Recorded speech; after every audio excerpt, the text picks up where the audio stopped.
I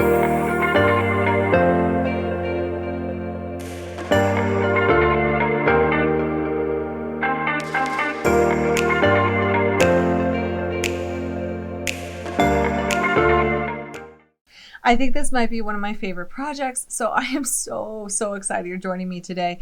This project was originally inspired for a crochet along with Hannah from Hand Jam Crochet and Michelle from MJ's Off the Hook. We just love doing these collaborations where we each develop a pattern and we walk you through it. So I can't say thank you enough for following along with us. I really think these adventures are so worth it, and hopefully you learned something new today. I've spent a lot of time on this sock. I know it just looks like a simple sock.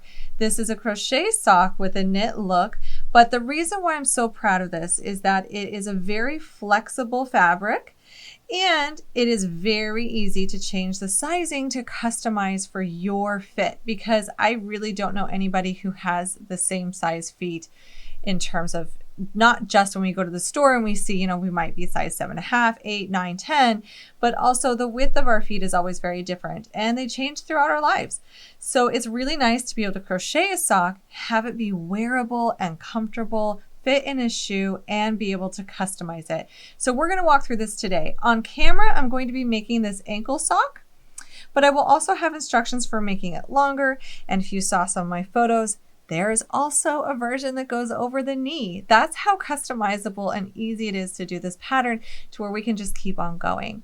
For this pattern today, you will need some yarn. The yarn I chose, which I love, is this Stroll. This is the Stroll Tonal.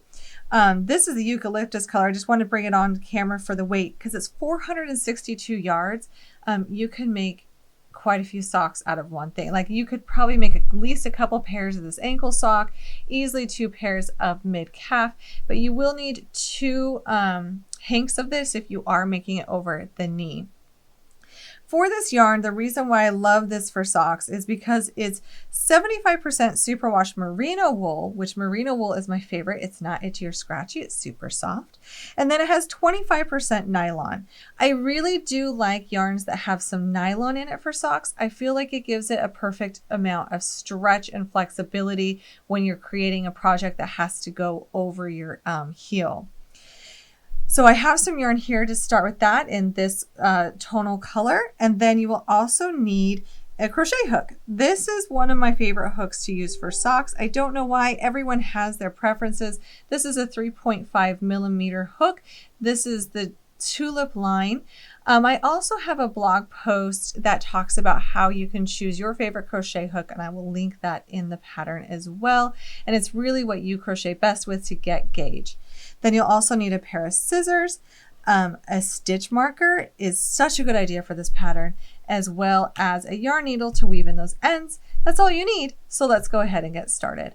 And I also forgot in the introduction, you will need a 2.5 millimeter hook for the cuff only. The rest of the sock will be worked in the 3.5 millimeter, but to tighten that cuff a bit, I found it best to go down a hook size to the 2.5 millimeter.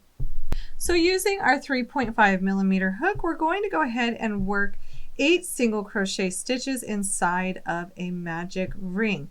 I just want to note for this first part of the pattern, we will be using split single crochets. If you've never done that with me before, I'm going to give you a few tips here on your first round to make your second round a bit easier.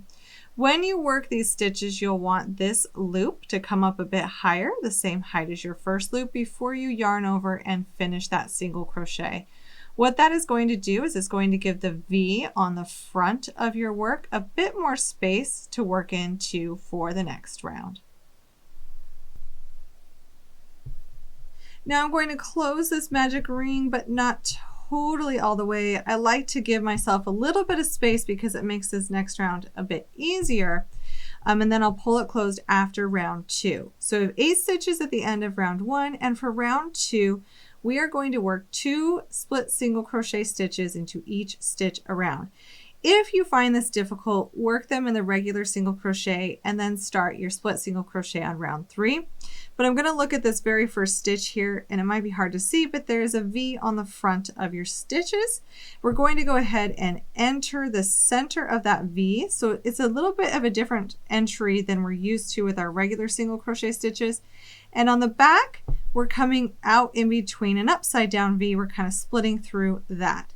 So we'll yarn over, pull up a loop, pull that loop up a bit higher than we normally do, and then finish the stitch. And you'll want to place 2 split single crochets into each stitch around. We are not joining at the end of rounds for this, so it is absolutely crucial that you save your sanity by grabbing a stitch marker. So I've marked the first stitch of my round, and now I'm going to continue to increase by placing 2 split single crochets into each stitch all the way around, and at the end of round 2 we will have a total of 16 stitches.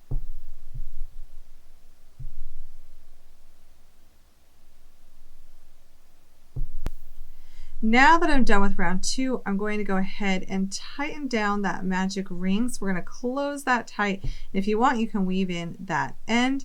And now we're ready for round 3. For round 3, quite simple. We're simply going to split single crochet into each stitch around. No increasing necessary. So that will be 16 split single crochet stitches all the way around for round 3.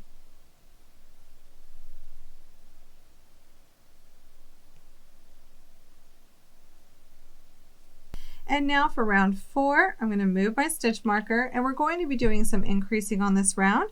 We are going to do 2 split single crochets into the first stitch, being sure to mark that first stitch of the round, because I really can't tell where it is once I get going.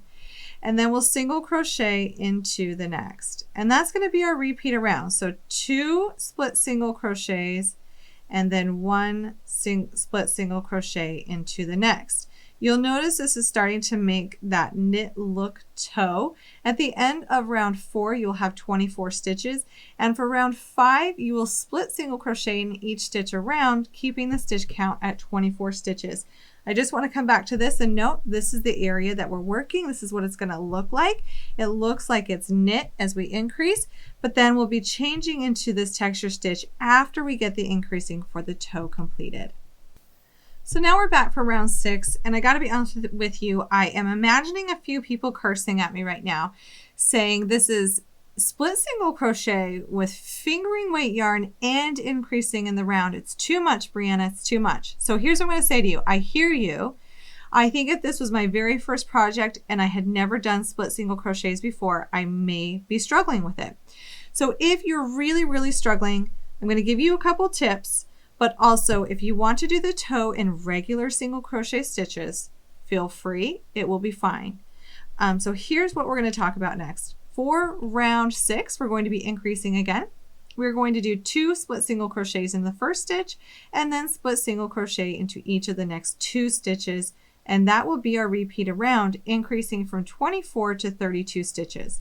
So as I work these split single crochet stitches, and I'm going to be working 2 into that first stitch and marking the first stitch of the round, I want to know if you're really struggling getting into a stitch, the problem is probably the stitch you're working into from the round below.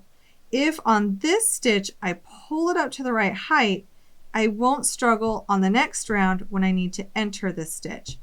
So let me show you again. Sometimes when we single crochet, we need to just pull, this is called the magic loop.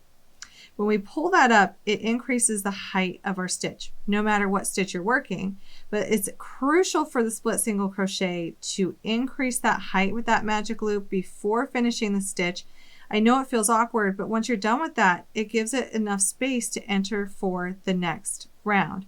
Now remember, we are increasing still, so I would do 2 split single crochets into this stitch, really pulling up that magic loop before finishing that stitch, and then single crochet into each of the next 2.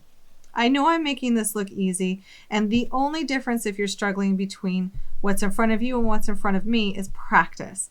This stitch does take a little bit of practice. I have a few patterns with it, some that you don't necessarily have to start with increasing, but keep on going, because even if you decide to do this first part of the toe in single crochet, I'm going to get you to work that split single crochet in the round when we do this stitch, and that's great practice as well. So keep with me, get through this toe, it's going to get really fun. So after round 6, where we increase to 32 stitches, round 7 will be another round where we simply split single crochet into each stitch around. So come on back for round 8. Now for round 8, we are going to be increasing one more time. And for this round, we will be doing 2 split single crochets into the first stitch and marking the first stitch of the round. And then we're going to single crochet into each of the we're going to be split single crocheting into each of the next 3 stitches, and that's going to be our repeat around. So once again, that's 2 single crochets into the next, and then single crochet into each of the next 3 stitches. At the end of round 8, you will have a total of 40 stitches, and then for round 9, you're just going to split single crochet into each stitch around and maintaining those 40 stitches, then come on back. Now at this point, we have completed the toe portion of the split single crochets, and now we're ready to go into our established stitch pattern. I want to note though, if you don't think this is wide enough for your foot, and notice it will look kind of small at first, but it will continue to grow as we go, even though we're not increasing. But if you need it a bit wider, go ahead and add more increases and do an extra round. Just make sure that you add them in an even number so that when you go on to round 10, you're working those stitches in an even stitch count. So let's work on round 10, and we're going to be starting this cute established stitch pattern.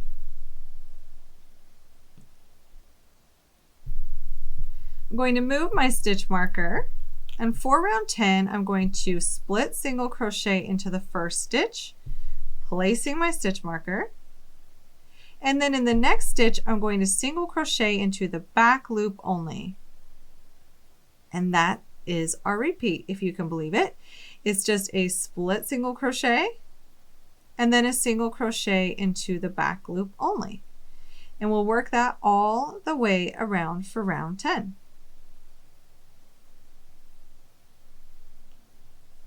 So after completing round 10, we're ready for the next round, which in the pattern is going to just talk about doing the established stitch pattern.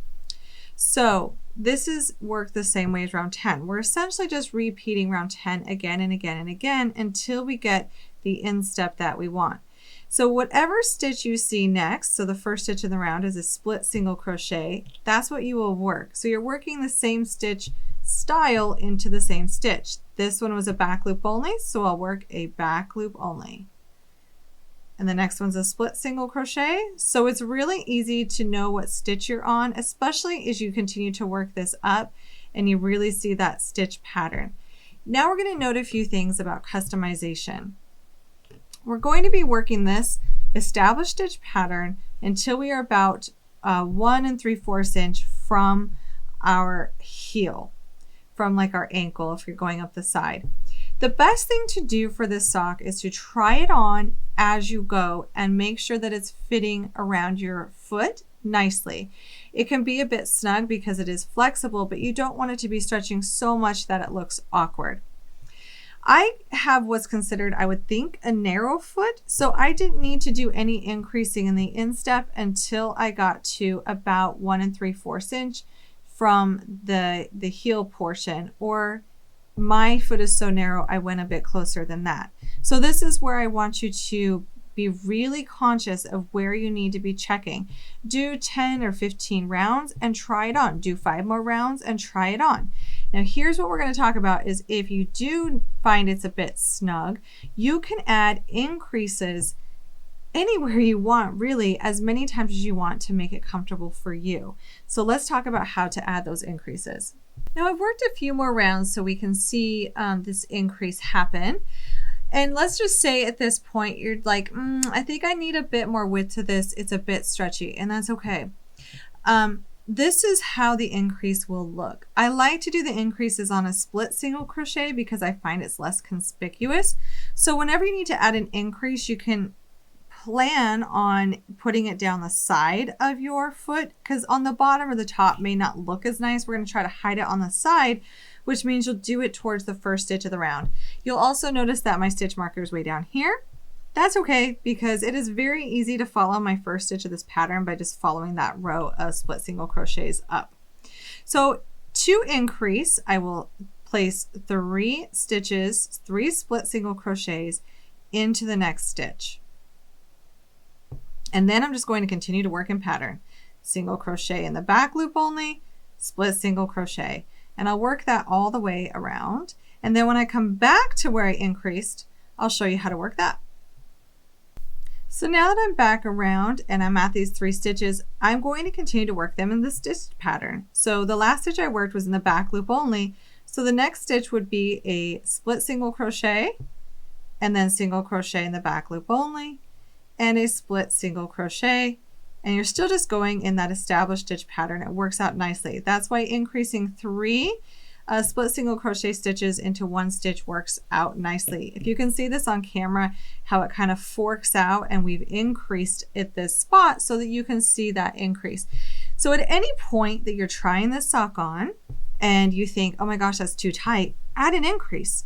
It's very simple to do, and it's okay if it changes the stitch count. You're going to be just fine when you get to the heel. You're going to be just fine when you get to the gusset.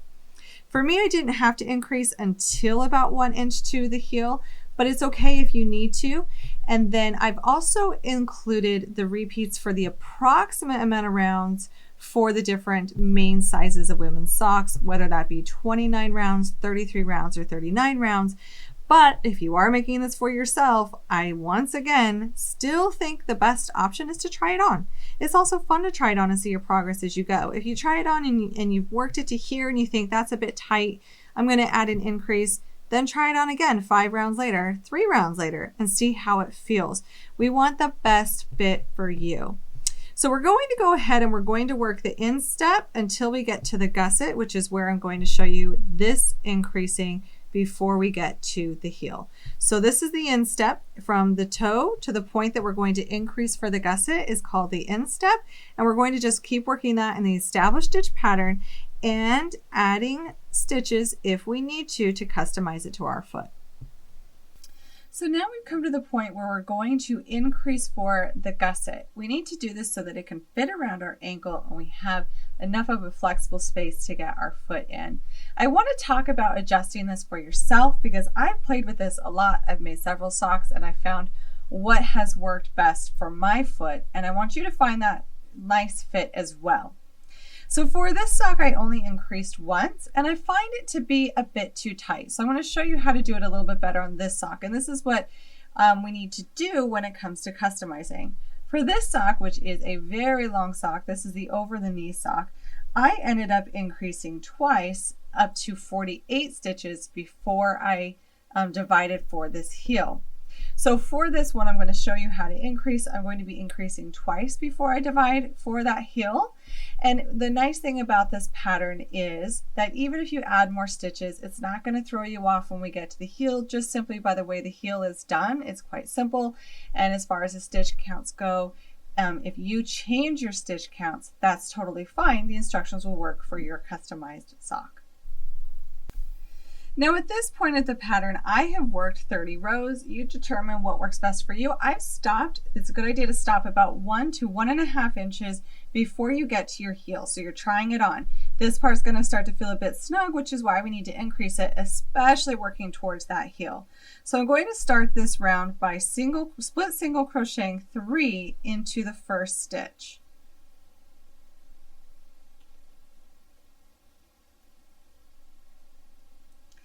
And then I'm going to single crochet in the next 19 in the established stitch pattern. So I'm going to single crochet 19 stitches in the established stitch. But here's where I want to know, if you needed to do increasing before this point, because the way we're going to increase for the gusset, we're going to be increasing on each side of this sock. What you will do is simply increase, counting that as part of your stitches, and then do your established stitch pattern in half of the stitches across. So it's basically like you're just splitting that sock in half, and we're going to do half the stitches in the established stitch pattern and then increase again over here.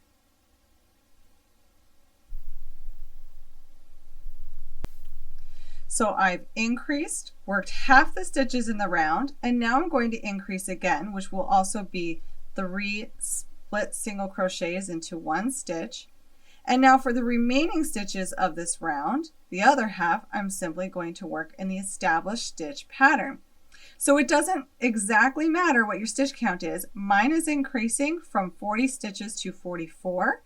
It just needs to be an even number of stitches. If you have more or less stitches, that's perfectly fine. This pattern is completely adaptable for any foot size. So now that I've made it back to the beginning, I'm going to be working this round without increasing, and I'm going to be working these stitches that we had increased in pattern. So I would start with a split single crochet, mark that stitch, single crochet in the back loop only, and then a split single crochet. And then I'm just going to keep working in pattern, and I'm going to work in pattern for 2 rounds, and then I'm going to be doing some more increasing. Now that I've done a couple of rounds, I want to increase again for the gusset. I definitely need more space to get it over my heel comfortably. So I'll remove my stitch marker, and I'm going to do the same thing we did a couple rounds below. We're going to split single crochet 3 in the first and mark the first stitch in the round. And then we're going to continue to work half the stitches. So this round that we're working into is 44 stitches. So half of my stitches would be 22 stitches, and we've already worked the first one. So I need to work the remaining 21 stitches, or as I get to half.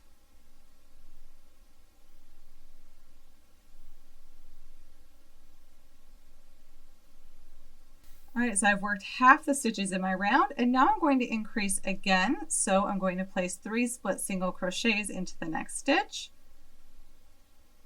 And now I'll just finish this round in pattern.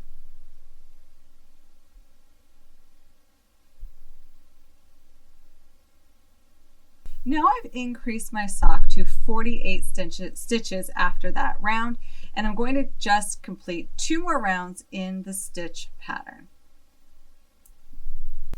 Now that I've worked a couple more rounds, it is time for us to divide for this heel. We've got our gusset done. I've got some nice increases in here. And to divide for our heel, no matter what your stitch count currently is, we will be chaining half of the stitches. So my stitch count is currently 48 stitches, so I'm going to be chaining 24 stitches and skipping 24 stitches.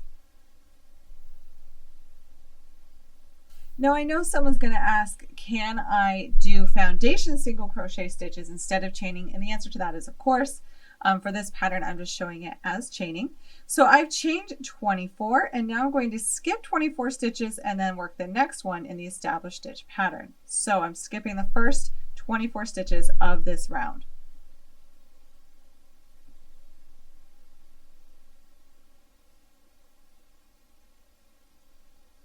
And then I will work the next one, which happens to be right where we are on this side where we divided for our gusset, and I'm working that in a split single crochet and then a single crochet in the back loop only. And now for the remaining stitches of this round, I'm going to work in the established stitch pattern. Now that I'm back to the beginning of the round, when we go to work across these stitches, we obviously can't work them in the established stitch pattern yet. So I'm simply going to single crochet across all the chain stitches, marking my first stitch in the round. And then whenever I get past these chain stitches, I can go back to working in the established stitch pattern. And then the round after this, we will be able to go back to working everything in the established stitch pattern. So after working around, I've only done about 5 rounds after the heel, then I was ready for my cuff. But I want to take a moment and talk about if you wanted to do this length a lot longer. And I'm talking a lot longer. Say you want something that goes over the knee, or say you want something that's mid-calf. So this is where the customization comes in for you. I do not know anyone who has the same size calves, to be honest. I don't even have the same size calves I used to when I was littler, like in my early 20s. So whether you have really just not skipped leg day, or like me, you've really hit those Funyuns because you're addicted, your calf size is going to be different for every single person, which means we're going to want to do some increasing and decreasing as we work our sock. So I found it really beneficial to continue to try this on. And let's also talk about those increases. So I've got obviously two socks here because they're a pair. And what I did is I didn't increase, every single time I did an increase, I didn't necessarily need one on each side like we did for the gusset.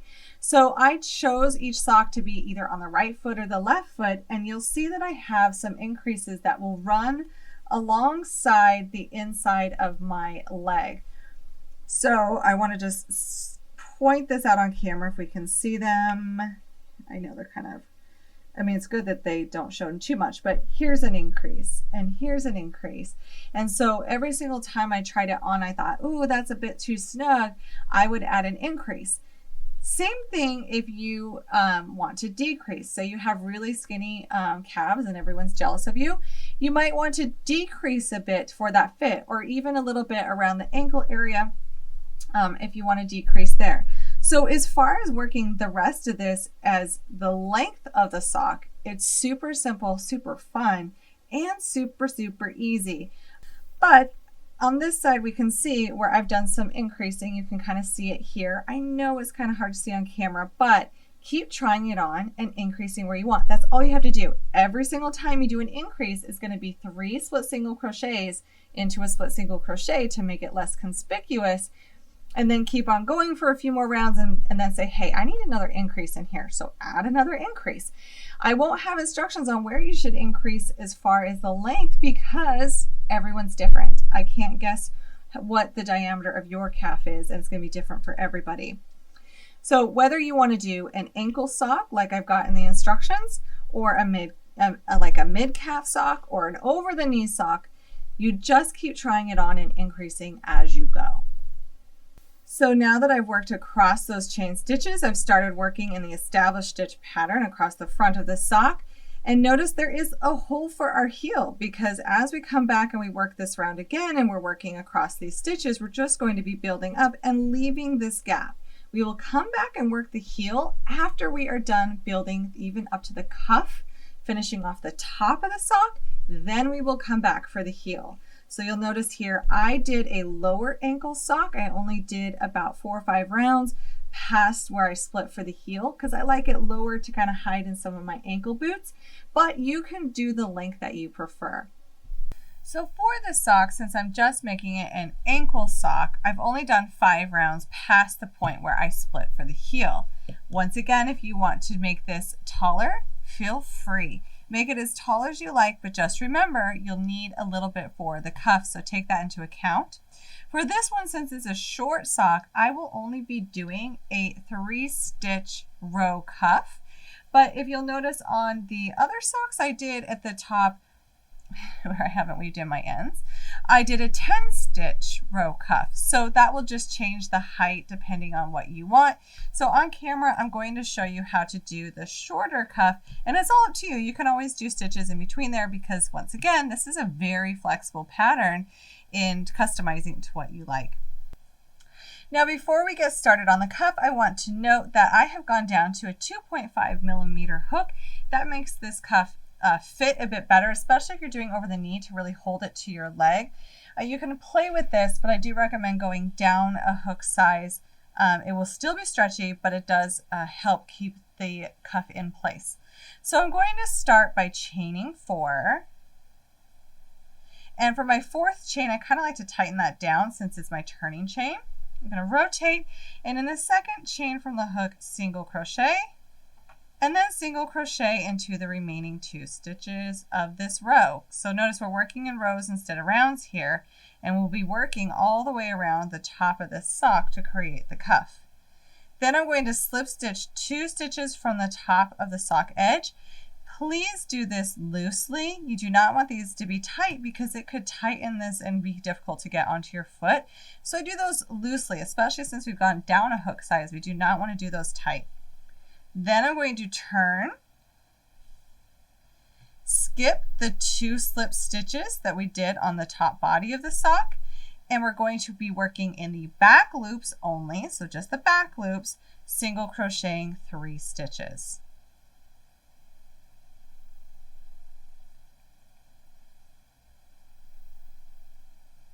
And now we're going to turn again, chain 1, this is our turning chain, I like to tighten it down, and then working in the back loops only, so from here on out it's the back loops only, single crochet 3,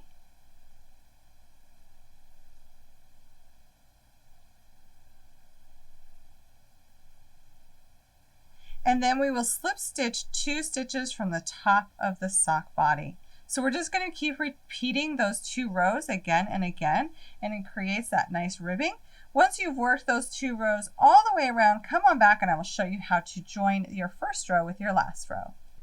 Now that we worked all the way around, it's time to join the current row with our first row, and we're going to start by chaining 1, and then we'll insert our hook into the back loop only of our current row, and then grab that loop, insert into that loop from our first row, and then we're going to do a slip stitch. We're going to yarn over and pull through all 3 of those loops on the hook to join those.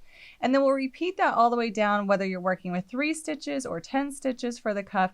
It's just the same thing all the way down, joining these rows where we're inserting into the back loop only of our current row, the loop from the first row, and then yarning over and pulling through all the loops on the hook. Once you're done completing this portion, we can go ahead and fasten off.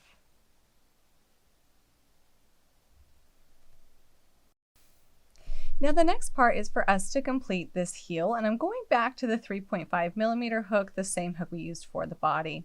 We're going to attach our yarn right here at the corner of the heel. Just simply join it with a slip stitch, and you can leave a bit of a tail to sew in any holes later. There might be a few holes on the corners. Then I'm going to go ahead and do a split single crochet into my very first stitch here. And then I will want to mark this stitch. This is our very first stitch, so we'll want to mark it. You'll need 2 stitch markers for the heel.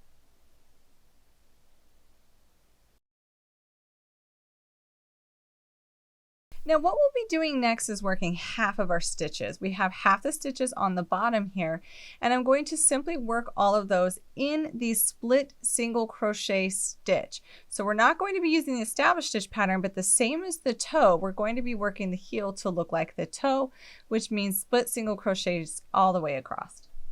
Now when you've worked all the stitches across the bottom of this sock, we're going to go ahead and work along the top part of the sock. So we're going around the top now. So we worked half the stitches, now we need to do the other half.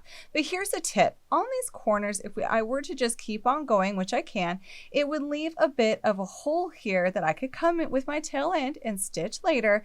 But if you don't want to stitch in these holes, there's a little bit of a trick you can do while you're crocheting. I'm not decreasing any stitches or adding any stitches here. It's simply a way where you can insert your hook and grab your yarn that would be in that gap area, yarn over and pull up a loop, and then do it again, and it will close that loop. And now I'm going to go ahead and insert into the stitch I want to work. Then I'm going to complete that stitch by yarning over and pulling through all the loops. It kind of looks like a star stitch here, but what it does is it closes that hole as we're working it, and we won't have a need to have to weave it in later. You can do it either way that you prefer. It's just one stitch there. We will want to mark this stitch. So this is the other half of the stitches we're working. We have a marker when we started over here, halfway through. Now we have our other marker. These will be critical in working the heel. Now we'll just keep on going. We're going to be working across the top here. I worked into the chain stitches. You can work into the stitches here as you want. I like the look of it doing this way. It's personal preference, but mainly we're just going to be working across all these stitches on the top. Now that I'm back to the beginning here, for the very last stitch I'm going to work, I can go ahead and do that same method of picking up around this corner so that I don't have to worry about gaps and holes later. I'm not increasing or decreasing any stitches. I'm simply just grabbing yarn to close that gap so that I don't have a hole there. And now we are ready for the next round, and we don't have to worry about those gaps. So for this stitch pattern, we will be working around and decreasing on each side of these stitch markers again and again and again. This is a great way to decrease because it doesn't matter how many stitches you have. Once these stitch markers are there, we're going to be adding the decreases on each side to shape that heel. So let's jump right into how we're going to do every single round here. I'm going to start by moving my stitch marker and doing a split single crochet in that stitch and then remarking it. This stitch will just keep working the same as a split single crochet and moving our stitch marker up. Now for the next 2 stitches, I will want to decrease by doing a split single crochet 2 together, and that decreases by 1 stitch. And then I'm simply going to split single crochet until I have 2 stitches before the next stitch marker. Now that I'm at the next stitch marker, I'm going to do a split single crochet decrease, those 2 stitches before the marker. Then I can go ahead and move my marker, do a split single crochet in that stitch, and then simply move the marker up.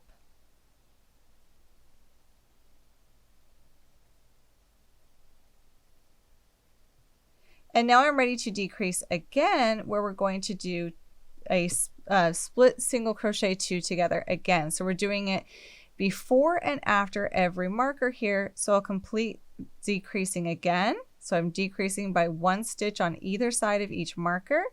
And then I'll keep working in pattern until I get 2 stitches before our first stitch marker.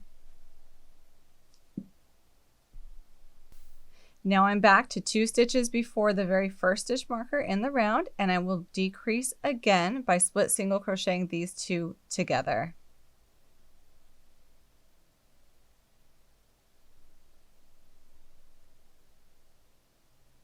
And now I'm ready to just keep going in that same way. So before and after every single stitch marker, we will split single crochet 2 together. It decreases 4 stitches in the round every single time we're working around at each corner, and it creates a nice looking heel while decreasing on every single round. I worked a few more rounds here so you can see how this is going to go. I've got my stitch marker here. I can leave it back just because I know that it's just going to be moving up and there's a line there that I can tell. And then I've decreased before and after every single time I come to that center stitch marker stitch. Notice that this line creates a nice decrease for the heel while working it in the round. And we're going to keep going around and around until you've made that hole down to between 10 and 12 stitches. Once you have 10 and 12 stitches left, we'll go ahead and seam those together, but just keep on going the same pattern all the way around until you've decreased to 10 to 12 stitches. Once you've finished and you have about 10 to 12 stitches left, go ahead and fasten off your yarn, take your yarn needle, and simply whip stitch the top to the bottom close. So you're just closing the very last of that seam with your yarn needle. I would have shown you on camera, but unfortunately I didn't hit record when doing this step, so I apologize. But it really is just a simple sewing the rest of the stitches closed, and then you have your sock. I really hope you've enjoyed this pattern. Once again, remember it is adjustable for height. You can really customize the sock to be whatever you would like. It's really fun in these colors. A solid color would be nice as well. Be sure to hit that subscribe button and come back for your next project again soon.